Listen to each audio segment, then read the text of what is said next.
Yeah. Does Benji Marshall deserve to be named an Immortal? I don't know. I'd probably lean towards no, even though I hate to say that. I really do hate to say it because of the impact he has had on the game. But I think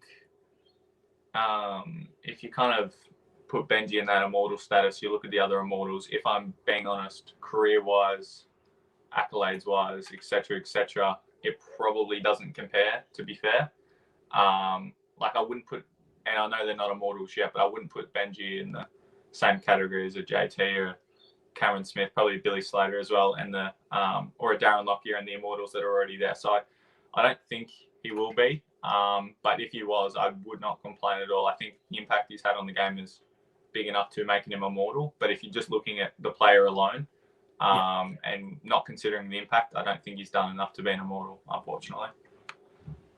I'm going to say yes. However, it would sort of change the meaning of being an immortal a little bit, because as you brought up, it wouldn't just mean that being an immortal is based off purely off of what the player has done on the field, consistent success, consistent form, etc., etc.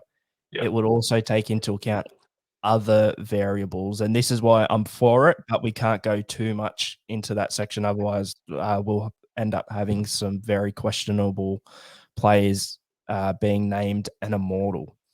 Yeah. So because I genuinely believe Benji Marshall was the most influential rugby league player of all time, and he had the biggest influence on the next generation. And if not for him, there would not be as many rugby league supporters and rugby league players that are our age playing the game today. You just look at on the Footy and Frothies podcast I was on the other night, one of the boys brought up how when the Panthers played the Tigers last year, it was the first time a lot of the young, Jerome Luais, etc., had versed Benji Marshall, and they were fanboying over him after the game, and they were lining up to get a picture with Benji because he was the reason they started playing. And now those guys are premiership winners, and they won a grand final against Benji. It's crazy, but his influence is so big that has to be recognized as one of the biggest impacts in the history of the game. And I believe for that,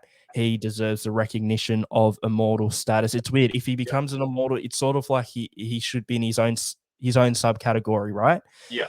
And he's also a great player, one of the great players of his generation too. So it's not to say we're putting in a bad player who happened to be influential. We're still talking about an absolute gun.